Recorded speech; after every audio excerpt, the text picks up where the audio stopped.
Stepping Up to the Plate on BCTV is presented by Smoker & Company and One Source Business Solutions. Hello again, everybody. This is Dan Clouser, president of the Big Vision Foundation, and welcome back to our Stepping Up to the Plate series on BCTV. Out here at the Big Vision Sports Complex on another rainy Saturday, and unfortunately we've had more rain than sunshine during the month of May, but it is what it is. We're pressing forward and looking forward to a great rest of the season from Memorial Day on. Have 50 plus teams coming in here for the weekend of Memorial Day, and are looking forward to, again, just having a great rest of 2018 and great sunshine the rest of the way. So pretty excited about this month's program.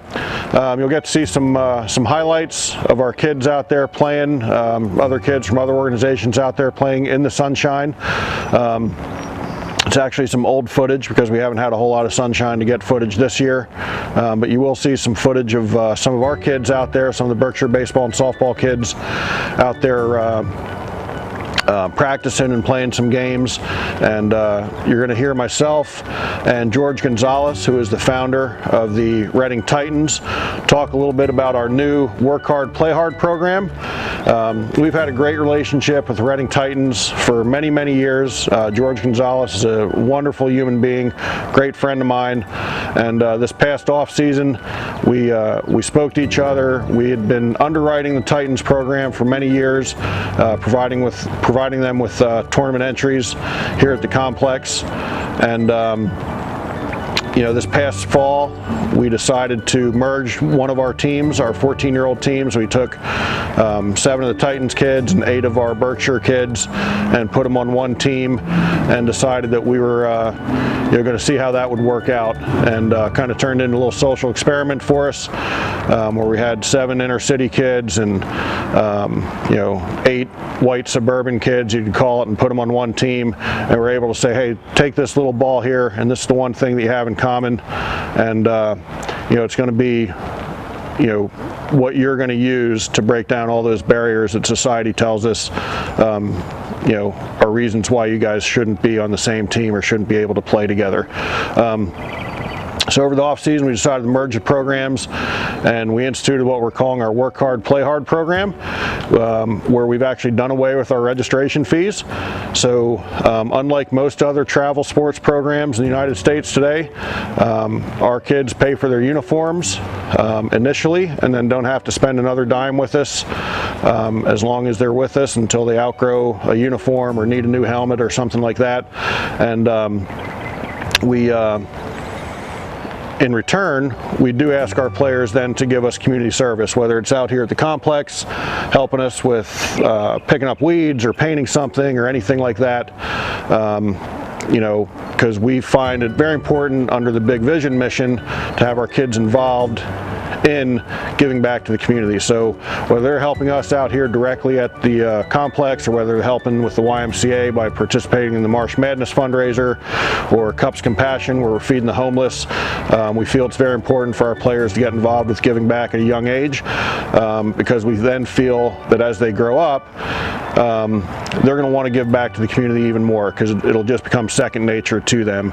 And we're in the infancy of this program, but what's really cool that we've seen so far is we'll have players out here volunteering on a tournament weekend who initially sign up to work for 2 hours, and midway through their shift, so to speak, we'll be called on the radio and, hey coach, you mind if we stay for we're supposed to be done at noon, you mind if we stay till 2? And then sometimes they'll, midway through that shift, they'll say, hey, can we stay till 4? So our kids are really buying into it. They love being out here. They love the fact that they have some input to what's going on here at the complex, which is, again, very cool. And really it's one of the things that we're using to really be able to provide inclusion. And again, using these two balls as the common denominator, whether it's our softball organization or a baseball organization, using these to really kind of get the kids together and get them out there and working together. So enjoy the show tonight. Listen to George and I as we talk about how this program came together. And then the second part of the show, you'll hear an interview with myself and Erron Archie, who is one of our players from the early 90s, who quite frankly was kind of the pilot program of our Work Hard, Play Hard program. Erron is an amazing human being. Again, played with us in the early 90s. Was a young kid raised by a single mother in the inner city, and myself and one of our other coaches at the time, Del Mintz, would pick him up from his house on Rose Street, get him to practices, get him to games. We kind of took him under his wing, and here some, over 25 years later, we're still great friends. We really consider each other family, and he'll tell you some stories about some things that Del did for him, again, over 25 years ago, that really still impact him today. Seeing what just some small acts of kindness of giving a young kid a ride to practice, or paying his way to go to tournament, to state college, whatever the case was, to see how that's affected him as he's now, again, an adult and a parent, of 3 kids of his own now. It's pretty special to see how that impacted him all these years later. So hopefully in another 20-some years, a lot of these players that are coming through our program will have some of the same stories that Erron Archie had as well. So again, sit back, enjoy the program, and just listen to what's being said in these 2 interviews with myself and George, and myself and Erron, and I think you'll really understand why we do what we do, and why we think that these 2 little balls here can be used as a common denominator to really break down some social barriers. So again, enjoy the show. Hi there, this is Tony Reese, and I am guest hosting Stepping Up to the Plates podcast series, which is Big Visions podcast series. And I am really interested for this audience, Big Visions audience, to hear about this next major collaboration that you're doing. So anyway, I am here with Dan Clouser. Hi, Tony. Hi, how are you? Good. Good. And I'm also here with the founder of Reading Titans, Jorge Gonzalez. Welcome. Hi, Tony. How you doing? I'm doing great. Okay, so the 2 of you have put your heads together, and even though you've been working together for a while, right? You can tell me the backstory of your organization, but you've put something together in a formal manner, correct? Okay, so tell me, why don't you give us a little bit of the backstory, Dan? So, George and I have known each other for probably going on 20 years, when we both played and coached in the old Quad County Optimist League. And we've just, through baseball, and we've gotten to know each other. And probably around 12 years ago, he started an organization called the Reading Titans. And, we've always, wanted to give back to the inner city. From day one, we were, helping get kids, from the inner city onto our teams, regardless of, what their ability to pay might have been. And, one of the ways that we could do that with George's program was to provide free tournament entries. So probably over the past 8 years or so, I would basically just reach out to George and say, hey, what tournaments do your teams want to get into? And you guys really started off as one team initially, and then it grew, quite a bit to, last year having, I guess, 4 or 5 different age groups. So as we, kind of continued to build on this relationship, and again, no money was really changing hands, so to speak, but, we were probably providing about $30,000 a year to their program in, tournament entry fees. And we had spoken, many times about just merging the 2 organizations, and we just never really pulled the trigger on it. And last year, we had an opportunity where our 2 14 and under teams, neither team had enough kids to play in the fall. So, I'd reached out to George and I said, hey, let's try this out. Let's put these 2 teams together. And we took, 8 of our players and 7 of his players to form a team. And it was pretty neat to kind of see how, we I like to phrase it that we took the 8, suburban white kids and the 7 inner city Latino kids and gave them this white ball and said, look, this is what you guys have in common. All that noise that you hear in society as to why you guys shouldn't be buddies and why you guys shouldn't hang out with each other, use this one thing that you have in common and let's figure out everything else that you have in common as well. And at the end of the day, they're just a bunch of kids who love playing baseball. And it was neat to see them, bond and, kind of grow together and get their Snapchat numbers and, just become buddies. And at the season, when the season ended, they continued to be buddies. Throughout the winter, he and I continued to talk and, really thought that, look, so we took this one step, let's just merge these two groups together. And, I'll kind of let George speak to, what was attractive about, why it made sense to kind of put the two groups together. Right. So George, your history on this. So you have been working with Dan for years on this. Yes. Decided to do something formal. What did you see happening with your kids and coming together at Big Vision? What was going on there? Well, it was hard for us to get a feel and read. And I talked to Dan. We needed some help, and he was there. He told the kids, "This is the way to go. Let's go there and let's see if we will make it work." And so far, we've been lucky. This guy's a good man. Yeah. So how did your kids enjoy They this love process? it. They love it. Yeah, They love it. that's fantastic. So what? So tell me what's happened with bringing you guys together formally. I think it's gonna be really good for the kids. Get along with other kids.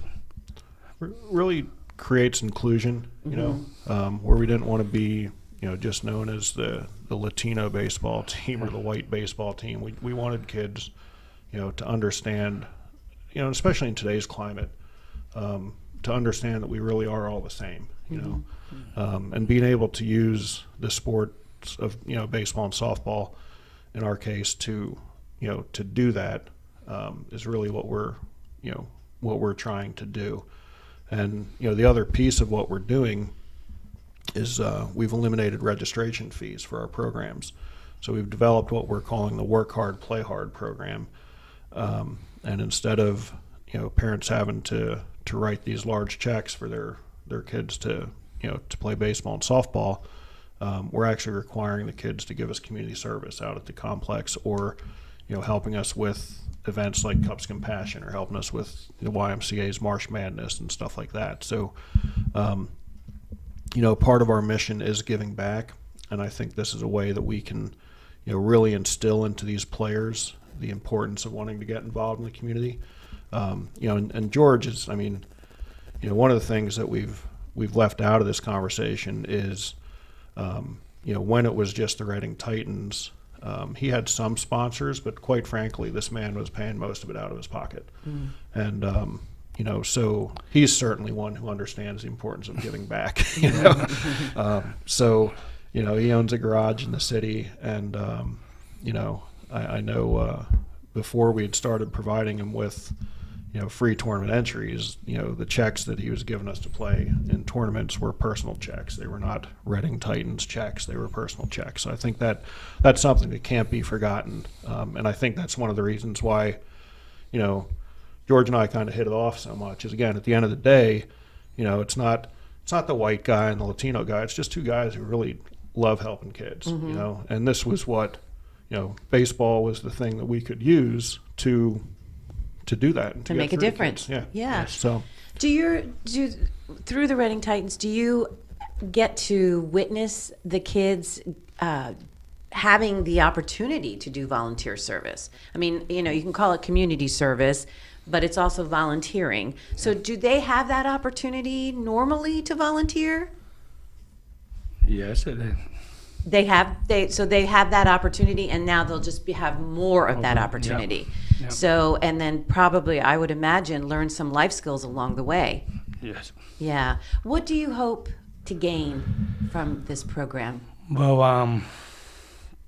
in the last couple of years, we got a lot of kids going to college, and this is going to make it better for us. We got around 70 kids in the last 3 or 4 years playing baseball, going to college. Yeah, I want to continue that, and I think that's going to help more, you know.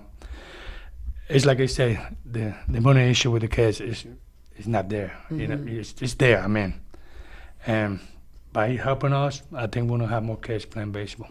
Well, you'll have more kids playing baseball. You'll have, it's not only baseball, but you will also have them learning the skill of giving back, and possibly even during the community service piece of it, some of them may be introduced to other industries or job opportunities that they may want to go into that they may not have been introduced to before this program. So there's really far-reaching opportunities here, and it's a win-win for everyone. Yes, yes. You know, the thing that is going through my mind is that you're really giving everybody a chance by doing the ultimate equalizing the playing field. Right. That's right. what you're and doing. that's what, you know, when we grew up, that's what it was. When you played sports, you excelled if you were good. And it didn't matter what your background was, didn't matter how much money your parents had in their bank account. If you were good, you were going to find a spot to play. And, you know, unfortunately, and we're kind of, you know, our organization kind of sees, you know, both these sides. I mean, our complex and hosting, you know, youth baseball and softball tournaments makes us part of a $9 billion sports tourism industry. But then what we do with the teams is really breaking down those barriers. And, you know, nowadays, if you're not from, you know, a pretty well-to-do family, like, we've built these barriers where you need, you know, a decent economic investment to go out and have these opportunities, where we're breaking that down and saying, you know what, if you love these games and you want to play, we're going to figure out a way for you to play. And, you know, again, it all ties in, and the community service aspect of it is just something that, you know, we think will have ripple effects long beyond, you know, these kids playing, you know, baseball. The ones that are fortunate enough to go on and play in college, that's great. And then, you know, we've always had, you know, a fair amount of kids have gone on to play professionally. But at the end of the day, we know the bulk of our kids are going to be business owners, or, you know, maybe presidents of another nonprofit organization, or insurance salesmen, or doctors, or lawyers, or whatever that is. And, you know, at the end of the table, at the end of the day, what you're bringing to the table is really what counts at that point. Yeah, So- that's fantastic. When does the program start? When does So this start? we're up and running. Our Okay. teams will are playing. Like I said, in the fall, we kind of had a pilot program, and we'll really start as our season get deeper and deeper into our season is when we'll really start seeing more of the kids giving the community service and that sort of stuff. But we're you know, we're up and running, and we're playing, and it's pretty neat to see the kids, you know, over the winter when we were at Ozzy's, you know, to be able to see all these different kids from different backgrounds just, you know, out there and enjoying the game. And what's great about it is that at the end of the day, the kids don't care. You know, I mean, it's always the adults who are more worried about, oh, well, you know, you shouldn't hang out with this kid or that kid. Or the kids, they're just like, hey, you got a baseball, let's play catch. Yeah. Well, that volunteering or community service could ripple in so many different ways in the community and families in general. So, George, we have to wrap up this episode. We just wanted to introduce the audience to this program, which is phenomenal, and congratulations to both of you for doing this and giving this opportunity to the kids. But, George, how do people find out if they want to become a part of the Reading Titans? What do they do? Well, most of the time they go to the shop. And Okay, ask where's your other- shop? It's a Where- lot of word of 743 Schuylkill Avenue. Okay, so they just come to your shop and talk to George. I talked to George. Fantastic. Okay. And Dan, how does everybody get a hold of you? At you know, they can call the complex 484-577-4133, or always check us out on our website at bigvisionfoundation.org, or the Berkshire Baseball website, which is berkshirebaseball.com or berkshiresoftball.com. And really that's all, you know, whether it's Titans or Red Sox or Sea Dogs, it's all basically coming under that one umbrella, under the, you know, the Berkshire umbrella. So Okay. the teams will actually, you know, we'll still have Titans teams. They'll actually be called the Berkshire Titans Okay. from here on out. Good to which, know. Again, is pretty, you know, pretty neat, and you know, we're excited about it. Hello again, everybody. This is Dan Clouser, president of Big Vision Foundation, and welcome back to our Stepping Up to the Plate podcast series. Today I'm joined by one of our former players, Erron Archie. Erron, thanks for joining me today. Hello, Dan. So, kind of playing on the theme, last week we introduced everyone to Jorge Gonzalez and talked a little bit about our new Work Hard, Play Hard program, which was doing away with registration fees for our players. Erron Archie, I guess you could say, was one of our original pilot programs to pilot players of this program back over 20 years ago. Erron, when he first started playing with our organization, myself and one of our other coaches at the time, Del Mintz, kind of you're a young kid just out of high school, very talented, and we thought we'd give you a shot and have you play with the organization, and never really charged you any money to play or anything like that. Picked you up from your house a lot of times, dropped you off at your house after practices or games. Now you're a father, an adult, doing very well. Tell us how some of that, those opportunities helped you kind of grow into the man you are today. Okay. Growing up in the city, when I was young, and it just was me and my mother, and I always loved baseball, So if I had to pay to play, I would have never played baseball. Then it was a struggle every day, to eat, to try to find rides and stuff. And then when I started playing for Berkshire, I just gave you guys a call, and you would take me home, then come pick me up, so that was very important. Yeah, it was. I know. The first time that Del, who we have on the show next week, to sit down and talk to us with us about a little bit. First time he introduced me to you, I think he'd originally got to know you out at Grand Slam and was giving you some lessons and some stuff like that. And there was just kind of a certain glow about you, and I guess it almost seemed as though you just welcomed the fact that you're getting an opportunity to play. And that always meant a lot, to me. And obviously, because of you, we really, from, the very beginning years of our organization, really took an interest in helping out kids from the inner city. Obviously, in addition to yourself, we had Randy Strausser playing for us. We had Reggie and Tony Hardy playing for us, Keith Bowman, Jared Sadlowski, and really a lot of city kids that came from all kinds of different, walks of life and everything else. And you really were kind of the ones that opened the door for us in that regard. So, we talked a little bit before we went on the air here about how much youth sports has changed. And again, you're now a father. You've got two kids that are, involved in travel basketball. And, as I was telling you about the program that we have rolled out with, no registration fees, you had mentioned about, some of the money you're spending on having, having your boys, play travel basketball. So, again, if you can kind of relate to, to our audience how, what we were able to do for you back then, how it's kind of affected wanting to make sure your kids are involved in sports and make sure they have the most opportunities that they do. Right.